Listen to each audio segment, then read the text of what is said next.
할렐루야, 새벽기도에 오신 성도님들을 주님의 이름으로 환영하고 축복합니다. 오늘은 욥기 31장 24절에서 40절까지의 말씀을 가지고 이것이 연단이요 과정입니다 라는 제목으로 하나님 말씀을 나누겠습니다. 제가 먼저 성경 봉독하겠습니다. 만일 내가 내 소망을 금에다 두고 순금에게 너는 내 의뢰하는 바라 하였다면, 만일 재물의 풍부함과 손으로 얻은 것이 많음으로 기뻐하였다면, 만일 해가 빛남과 달이 밝게 뜬 것을 보고 내 마음이 슬며시 유혹되어 내 손에 입맞추었다면, 그것도 재판에 해부할 제약이니 내가 그리하였으면 위에 계신 하나님을 속이는 것이리라. 내가 언제 나를 미워하는 자의 멸망을 기뻐하고 그가 재난을 당함으로 즐거워하였던가. 실상은 나는 그가 죽기를 구하는 말로 그의 생명을 저주하여 내 입이 범죄하되 하지 아니하였노라. 내 장막 사람들은 주인의 고기에 배부르지 않은 자가 어디 있느뇨 하지 아니하였는가. 실상은 나그네가 거리에서 자지 아니하도록 나는 행인에게 내 문을 열어 주었노라. 내가 언제 다른 사람처럼 내 악행을 숨긴 일이 있거나 나의 죄악을 나의 품에 감추었으며, 내가 언제 큰 무리와 여러 종족의 수모가 두려워서 대문 밖으로 나가지 못하고 잠잠하였던가. 누구든지 나의 변명을 들어다오. 나의 서명이 여기 있으니 전능자가 내게 대답하시기를 바라노라. 나를 고발하는 자가 있다면 그에게 고소장을 쓰게 하라. 내가 그것을 어깨에 매기도 하고 왕관처럼 머리에 쓰기도 하리라. 내 걸음의 수요를 그에게 알리고 왕족처럼 그를 가까이 하였으리라.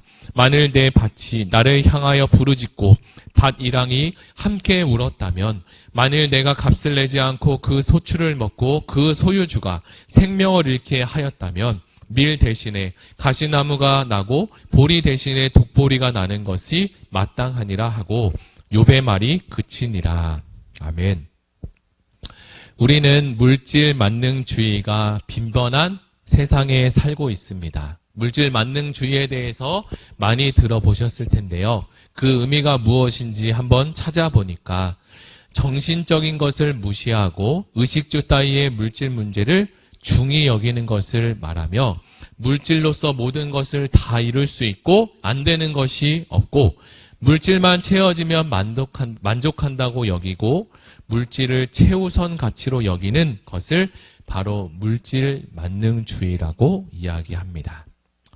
청소년들에게 요즘 장래의 꿈이 뭐냐고 물으면 교사, 대통령, 경찰 등의 대답보다는 연예인 또는 건물주 같은 대답을 듣곤 합니다. 물론 직업에서는 기천이 없지만 이처럼 시대와 문화가 참 많이 달라지고 있다는 것을 우리는 직접적으로 간접적으로 느낄 수가 있습니다. 자, 그렇다면 욥이 살고 있는 이 시대는 지금이랑 얼마나 달랐을까요?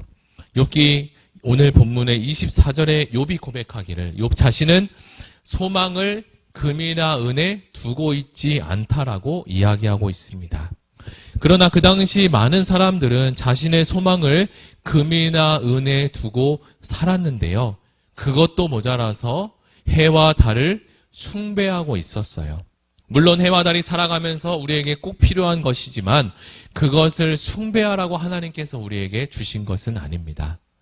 달에서 나오고 있는 그 달빛 또는 해에서 비춰지는 그 햇빛을 손에다가 모아서 얼굴에 대기도 하고 그 빛을 사모하고 더 나아가서 숭배하기도 했습니다. 그런 모습들이 때로는 낭만적으로 보여지기도 하지만 그것을 너무 사모하고 바라보게 되면 자칫 숭배로 넘어갈 수가 있습니다. 우리나라도 한때는 어느 유명한 배우가 일본이나 미국에 간다면 공항 앞에서 수많은 군중들이 모여서 더 이상 그 길을 지나갈 수 없을 정도로 그 길을 가득 메운 적도 있습니다. 어느 한 사람을 물론 좋아할 수 있지만 그 정도를 넘어서면 문제가 될 수 있습니다. 이런 면에서 우리가 살아갈 때 세상을 보는 시각이 균형 잡힌 태도가 참 중요하다라고 생각됩니다. 사람은 때로는 좌로나 때로는 우로나 치우치기 마련인데 하나님께서 우리가 그렇게 되기를 아시고 우리가 치우치지 않도록 이 진리의 말씀을 우리에게 주셨습니다. 욥은 금이나 은이 자신의 인생에 소망을 주지 못했다는 것을 이미 알고 있었어요. 그는 언제나 하나님을 바라고 소망했으며 하나님 나라에 소망을 두고 신실하게 살아온 믿음의 사람이었습니다. 그러나 그런 욥에게 지금 뭐가 왔어요? 고난이 찾아왔고 고통이 임했어요. 우리가 신앙생활을 잘 못하고 있을 때만 고난이 찾아올 것이라고 생각할 수 있지만 신앙생활을 잘하고 수고할 때도 고난과 고통이 찾아올 수 있다는 사실을 우리는 명심해야 할 것입니다.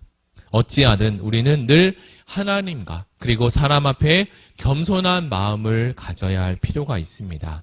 언제든지 자신을 돌아볼 줄 알고 남을 나보다 낮게 여기는 그런 온유한 자세와 태도가 필요합니다. 사랑하는 성도 여러분, 그러나 이렇게 신실한 욥에게도 부족한 모습이 있었다는 사실을 우리는 발견할 수 있습니다. 그는 모든 면에서 너무 완벽을 추구하고자 하는 그 부족한 면이 욥에게 있었어요. 사람은 누구나 부족한 존재이기에 어느 한 사람도 완벽한 사람이 없을 텐데 자신을 향해서도 완벽을 기대해서도 안 되고 타인을 향해서 그리고 우리 자녀들을 향해서도 완벽을 기대해서는 실망뿐입니다. 매사를 이처럼 기계적으로 대한다면 죄 없는 사람들이 지금 고난당하는 것을 이해하기 어렵고 악인들이 번영하고 있다는 사실을 이해할 수 없습니다. 세상에는 이러한 일들이 참으로 많이 일어나고 있는데요. 하나님도 이 세상을 다스리는 통치함에 있어서 항상 이렇게 무 자르듯이 기계적으로 대하고 있지는 않습니다. 그렇다면 세상은 이미 다 없어지고 멸망했을 겁니다. 그렇다면 지금 이 순간 하나님의 정의가 실현되지 않느냐라고 질문하고 할 수 있지만 그렇지 않다는 사실입니다. 하나님은 지금도 여전히 선한 자에게 복을 내리시고 악한 자에게 벌을 내리시는 분입니다. 그러나 때로는 이것을 초월해서 일하고 있다는 사실도 우리가 알아야 합니다. 완벽한 조건과 상황을 구현해 내려 했지만 욥의 인생에 이렇게 큰 고난이 찾아올지는 누가 알았을까요? 욥도 지금의 상황을 이해하기가 참 어려웠습니다. 욥의 친구들도 물론 똑같겠고요. 욥의 동네에 같이 살고 있던 사람들도 욥이 이렇게 한순간에 무너질 것이라고는 생각지도 못했습니다. 성경은 우리에게 경고합니다. 너희가 선줄로 생각하는 자는 넘어질까 조심해야 된다. 서 있다고 생각할 때가 어찌 보면 가장 위험할 때라는 거죠. 우리 앞에 고난이 있을 때에는 그 고난 때문에 하나님을 붙들고 하나님께 기도할 수 있어요. 그러나 사람은 완벽하지 못해서 조금만 긴장의 끈이 놓여지면 언제든지 죄의 길로 들어서기가 쉽다는 사실입니다. 욥은 자신이 깨끗하고 죄가 없다라고 생각했지만 욥뿐만 아니라 이 땅에 누구든지 죄 없는 의인은 아무도 없다는 사실입니다.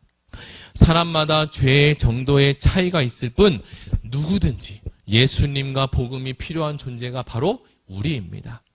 죄의 문제가 아니었다면 예수님께서 이 땅에 오실 필요가 없습니다. 죄의 문제를 해결할 방법이 없으니 우리는 영원한 형벌에 들어갈 인생이었는데 그 사실이 안타까워서 하나밖에 없는 아들 예수 그리스도를 이 땅에 보내주셨다는 사실입니다. 지금은 우리가 천국 소망을 하며 가지고 살아가지만 천국에 대해서 완벽하게 아는 사람은 없습니다. 천국에 대해서 아주 작게 그리고 희미하게 알 뿐입니다. 때때로 천국을 가보았거나 했던 사람들의 간증을 들을 수 있을 텐데요. 천국이 이 땅과 비교할 수 없을 정도로 너무 좋다고 이야기합니다. 물론 성경에도 그렇게 기록하고 있고요.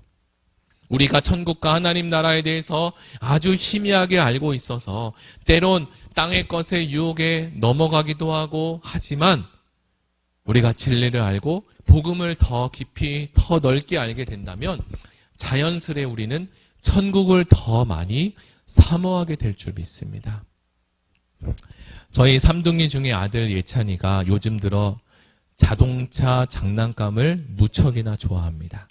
그런데 아이가 조금만 더 성장해서 진짜 이 차를 운전하게 된다면 더 이상은 이제 장난감 자동차는 집착하지 않게 되죠. 우리가 때론 진짜 아닌 것에 집착하고 있는 것은 아닌지, 연연하지 않은 것에 너무나 많이 신경을 쓰고 있는 것은 아닌지 모르겠습니다. 우리가 한번 이제 말씀을 정리해 보겠는데요. 우리는 욥기 말씀을 지금까지 많은 시간을 가지고 계속 묵상해 왔습니다.